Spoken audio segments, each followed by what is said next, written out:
بسم اللہ الرحمن الرحیم۔ السلام علیکم ویورز، آج میں آپ کو ایک ایسے شخص کا واقعہ سناؤں گی جس کے بظاہر ایک بہت ہی ہلکے مگر کسی بھی انسان کے لیے کرنے میں مشکل عمل پر آپ صلی اللہ علیہ وآلہ وسلم نے اسے جنتی قرار دیا۔ مسند احمد میں حضرت انس رضی اللہ تعالیٰ عنہ کی روایت سے مروی ہے کہ ہم لوگ رسول اللہ صلی اللہ علیہ وآلہ وسلم کے پاس بیٹھے ہوئے تھے کہ آپ صلی اللہ علیہ وآلہ وسلم نے فرمایا، دیکھو ابھی ایک جنتی شخص آنے والا ہے۔ تھوڑی ہی دیر میں ایک انصاری اپنے بائیں ہاتھ میں اپنی جوتیاں لیے ہوئے تازہ وضو کر کے آ رہے تھے۔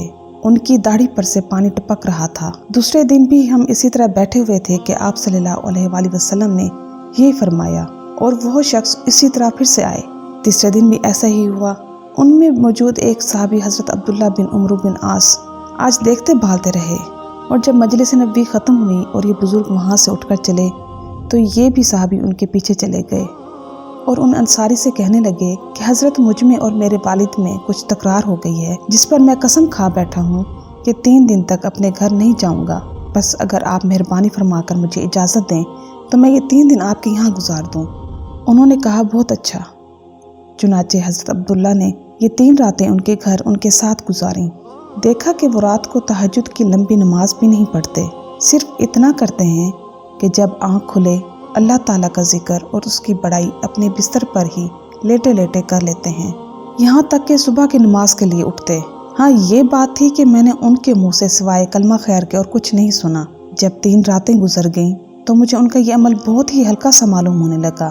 اب میں نے ان سے آخر کہہ ہی دیا کہ حضرت، دراصل نہ تو میرے اور میرے والد کے درمیان کوئی ایسی بات ہوئی تھی اور نہ ہی میں نے ناراضگی کے باعث گھر چھوڑا تھا، بلکہ واقعہ یہ ہوا تھا کہ 3 مرتبہ آپ صلی اللہ علیہ وآلہ وسلم نے فرمایا کہ ابھی ایک جنتی شخص آ رہا ہے، اور 3 مرتبہ آپ ہی آئے تو میں نے ارادہ کیا کہ آپ کی خدمت میں کچھ دن رہ کر دیکھو تو صحیح کہ آپ ایسی کون سی عبادت کرتے ہیں جو آپ کے جیتے جی ہی بازبان رسول صلی اللہ علیہ وآلہ وسلم نے آپ کے جنتی ہونے کی یقینی خبر ہم تک پہنچائی۔ چنانچہ میں نے یہ بہانہ کیا اور 3 رات آپ کی خدمت میں رہا تاکہ آپ کے اعمال دیکھ کر میں بھی ویسے ہی عمل شروع کر دوں، لیکن میں نے تو آپ کو نہ تو کوئی نیا اور اہم عمل کرتے ہوئے دیکھا اور نہ عبادت میں ہی اوروں سے زیادہ بڑھا ہوا دیکھا۔ اب جا رہا ہوں، لیکن بزبانی ایک سوال ہے کہ آپ ہی بتائیے، آخر وہ کون سا عمل ہے جس نے آپ کو پیغمبر خدا صلی اللہ علیہ وآلہ وسلم کی زبانی جنتی بتایا؟ ان انصاری بزرگ نے فرمایا، بس تم میرے اعمال کو تو دیکھ چکے ہو، ان کے سوا تو اور کوئی خاص پوشیدہ عمل تو ہے نہیں۔ چنانچہ میں ان سے رخصت ہو کر چلا۔ تھوڑی دور نکلا جو انہوں نے مجھے آواز دی اور فرمایا، ہاں، میرا ایک عمل سنتے جاؤ، وہ یہ کہ میرے دل میں کبھی کسی مسلمان سے دھوکہ بازی، حسد اور بغض کا ارادہ بھی نہیں ہوا۔ میں کبھی کسی مسلمان کا بدخواہ نہیں بنا۔